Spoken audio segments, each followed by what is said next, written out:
이 말씀을 저와 여러분들이 한 절씩 나누어서 읽도록 합니다. 사울이 이 말을 들을 때에 하나님의 영에게 크게 감동되매 그의 노가 크게 일어나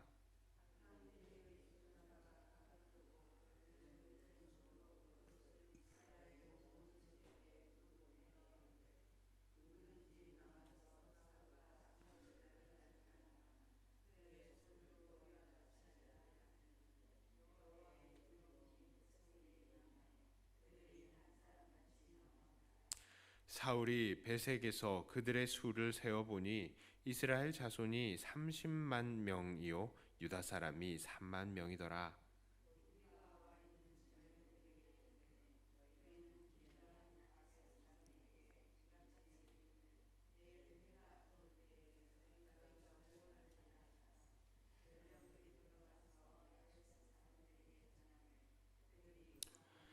야베스 사람들이 이에 이르되 우리가 내일 너희에게 나아가리니 너희 생각에 좋을 대로 우리에게 다 행하라 하니라.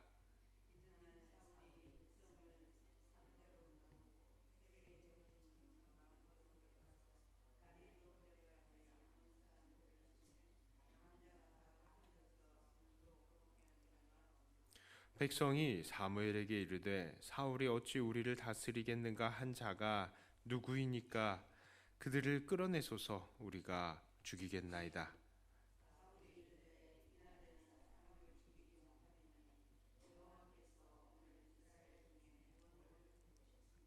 사무엘이 백성에게 이르되 오라 우리가 길갈로 가서 나라를 새롭게 하자. 모든 백성이 길갈로 가서 거기서 여호와 앞에서 사울을 왕으로 삼고 길갈에서 여호와 앞에 화목제를 드리고 사울과 이스라엘 모든 사람이 거기서 크게 기뻐하니라. 아멘. 오늘 본문은 길르앗 야베스 지역에 암몬 사람들이 쳐들어오는 것으로 시작이 됩니다. 길르앗 야베스의 사람들 어떤 사람들입니까? 사사기의 마지막 즈음을 보면 멸망해가는 베냐민 지파를 재건하기 위해서 바로 이 길르앗 야베스 이 지역의 여자들을 강제적으로 베냐민 지파의 사람들에게 시집가게 한 것을 우리는 볼 수 있습니다.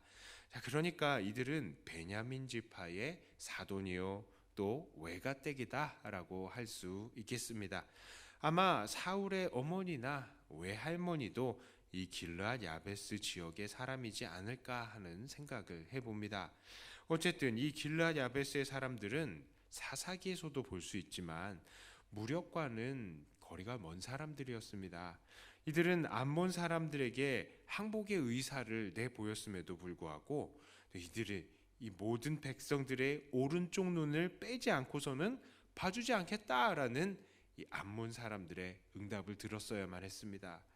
그야말로 난처한 상황에 놓여 있던 이 길르앗 야베스 사람들은 이스라엘 온 백성들에게 전령을 보내게 되었습니다.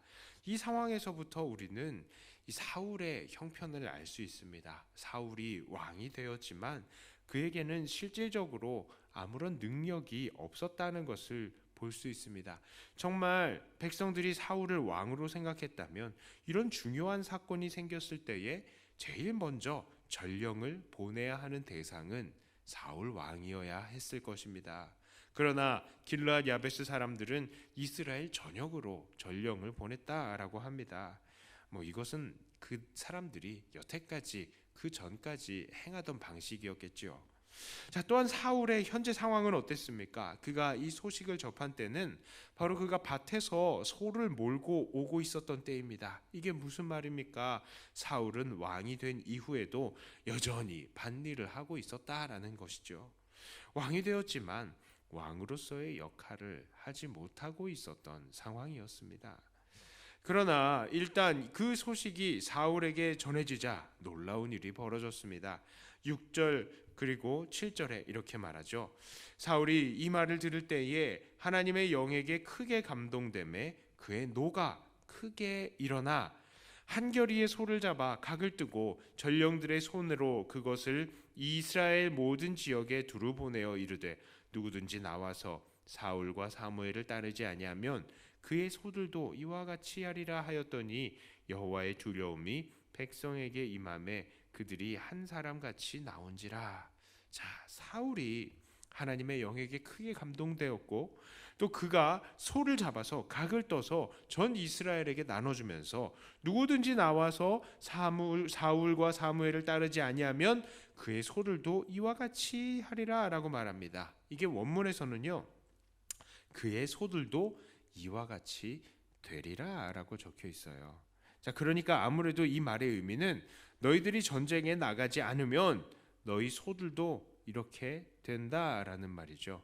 이게 좀 중의적인 의미가 있습니다. 내가, 그러니까 사울이 하지 않아도 암몬 사람들이 그렇게 만들 것이다 라는 의미가 있는 거예요. 그리고 또 그렇죠, 니네들 전쟁 참여하지 않았을 때 우리가 이기면 이렇게 된다라는 그런 의미도 있는 겁니다. 그래서 참 중의적인 의미를 담고 있는 거예요. 자, 그러자 백성들에게 여호와의 두려움이 임하고 그들은 한 사람같이 나와서 결국 암몬 사람들을 완전히 물리쳤습니다. 여기서 우리가 정확히 보아야 할 것이 있습니다. 그것은 바로 성령님의 능력입니다. 사울이 그렇게 용기를 내서 온 백성에게 전령을 보낸 것도, 또 그런 사울의 말에 설득이 되어서 백성들이 모이게 된 것도, 그리고 이들을 이 암몬 사람들과 또 싸워서 이기게 하신 것도 다 누구의 역사 때문입니까? 바로 성령님의 역사 때문인 것입니다. 성령님께서 하시지 않으셨다면 사울도 이스라엘 사람들도 그저 평소와 똑같이 밭이나 갈고 있다가 힘없이 암몬 사람들에게 침략을 받고 결국 노예와 같은 삶을 살았을 것입니다. 오늘 이 말씀은 우리에게 어떤 교훈을 줍니까? 바로 성령께서 그의 백성들에게 임하실 때에 그 백성들에게 놀라운 구원의 역사가 일어난다는 것을 알려주고 있습니다. 성령께서 임하셨더니 겁쟁이 사울이 왕의 역할을 제대로 해내고 백성들을 구원하시는 하나님의 도구로 다 쓰임을 받을 수 있게 된 것입니다. 성령께서 임하셨더니 백성들은 마음이 감동이 되어서 일심으로 모여 모압과 암몬과 싸울 수 있게 됐던 것이죠. 이것은 오늘날 우리들에게도 여전히 적용이 가능한 말씀입니다. 하나님께서는 오늘날 하나님의 택하신 백성들을 구원하시기 위해서 왕과 같은 제사장들인 우리들을 선택하셨는데, 우리들이 이런 왕과 같은 제사장의 역할을 잘 감당하게 하기 위해서 성령을 주신다는 것입니다. 게다가 우리가 받은 성령은 구약시대의 성령의 그 성령과는 다른 면이 있죠. 구약의 성령님은 임하셨다가 떠나가시기도 하시지만 오늘날 우리들에게는 성령님께서 떠나시지 않으시는 것입니다. 예수님께서 하늘로 올라가시면서 우리 안에 성령께서, 보혜사 성령님께서 항상 함께 계시도록 하셨기 때문입니다. 그러므로 우리들은 항상 우리 안에 계신 성령님으로 인해서 늘 놀라운 하나님의 구원의 도구의 역할을 해낼 수 있다는 것이죠. 오늘 본문에 나타난 성령의 역할 무엇이었습니까? 하나 우리가 돌아보면서 우리가 받은 이 성령의 능력을 다시 한번 우리가 기억하기를 원합니다. 이 첫 번째로 용기를 주는 영입니다. 이 성령은 용기를 주는 영이에요. 성령이 바울에게 임했더니 겁쟁이 사울이, 사람들의 눈치나 보던 사울이 하나님의 놀라운 구원의 도구가 된 것입니다. 사람들을 설득하고 앞장서서 싸우는 사람이 된 것입니다. 성령께서는요, 오늘날 우리들도 그렇게 사용하시는 겁니다. 우리가 각각의 성품이 다르죠. 여러 가지 조건들도 다 다를지 모릅니다. 그러나 성령께서 우리를 사용하실 때에는 그 모든 것들을 떠나서 우리가 해야 할 것들을 하게 하시고 우리의 입술에 할 말씀을 넣어주셔서 결국 하나님의 구원의 도구로 사용하시는 것입니다. 특별히 오늘날 우리들은 영적인 전쟁인 이 전도함에 있어서도 이것을 기억해야 합니다. 하나님의 진리를 선포할 때에 우리들은 두려워하지 않아도 돼요. 왜 그렇습니까? 우리 안에 성령께서 말씀하시게 하는 것입니다. 우리는 이미 우리 안에 있는 성령님을 의지하여서 하나님의 이 말씀을 선포할 때에 우리도 사울처럼 구원의 도구로 쓰임받게 되는 것입니다. 나는 용기가 없어요. 말을 못해요. 앞에 있는 윤지훈 목사가 그렇습니다. 앞에 있는 저도요, 1대1로 여러분들 앞에 말을 하려고 하면 제대로 말을 못할 때가 많아요. 하지만 하나님께서, 우리 성령께서 우리 안에 말씀 주시면 용기가 납니다. 그래서 앞에 강단에서도요, 이렇게 여러분에게 말씀을 전하고 있죠. 평소에 제 성품 같아서는 강단 앞에서 다리가 후들후들 떨려서 말씀도 제대로 못할 거예요. 성령님께서 힘을 주십니다. 자, 두 번째로 성령은 어떠한 영입니까? 바로 하나 되게 하는 영입니다. 단결하게 하는 영입니다. 자, 오늘 본문에서도 하나님의 마음에 감동받은 백성들이 일치 단결하여서 암몬과 싸울 수 있게 하신 것이죠. 오늘날 우리들도 이것을 깨닫고 성령의 하나 되게 하심을 이루어야 합니다. 성령 안에서 같은 마음을 품고 서로 사랑하고 이 진리를 지켜나갈 때에 우리 교회는 하나님의 놀라운 구원의 도구가 되는 것입니다.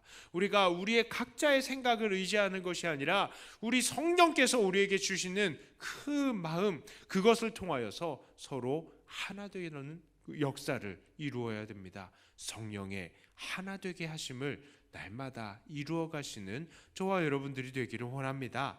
자, 세 번째로 성령은 어떠한 영이냐? 바로 승리하게 하는 영입니다. 성령께서 함께 하시니까 오늘 이스라엘 백성들이 넉넉히 이길 수 있었던 것입니다. 사람을 의지하지 않고 하나님을 의지할 때에 이런 승리를 맛볼 수 있게 된 것이죠. 오늘날 우리도 그러합니다. 함께 모이고 한 마음으로 복음을 전할 때에 우리들은 결국 이 영적인 전쟁에서 승리하게 되는 것입니다.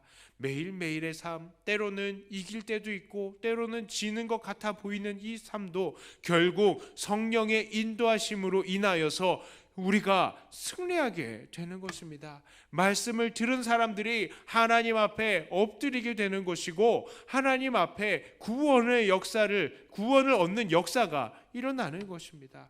이 성령, 승리하게 하는 영이심을 믿고 오늘도 이 성령을 쫓아 행하시는 저와 여러분들이 되기를 원합니다.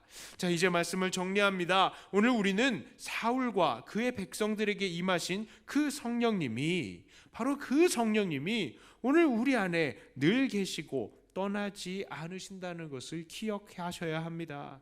그리고 이 성령님을 의지하여서 오늘도 용기를 얻어서 담대히 말씀을 전파하고 서로 하나 되어 단결하시고 세상과 담대히 싸워서 승리를 얻어 나가야 하는 것입니다.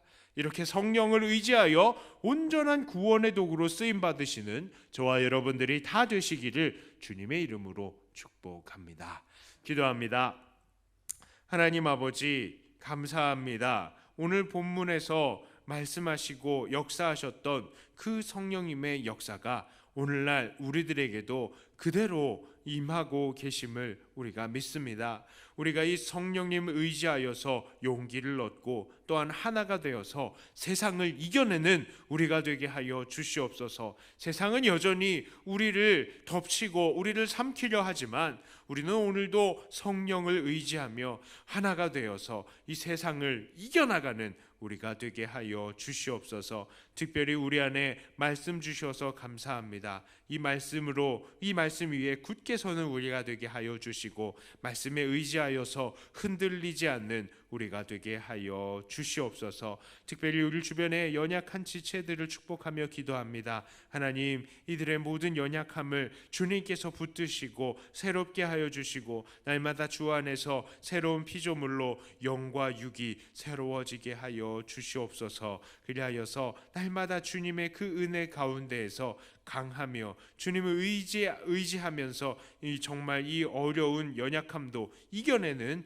주님의 귀한 자녀들 되게 하여 주시옵소서. 감사드립니다. 오늘 하루도 주님께 맡겨드리오며 우리 주 예수님 이름으로 간절히 기도드리옵나이다. 아멘. 하늘에 계신 우리 아버지여, 이름이 거룩히 여겨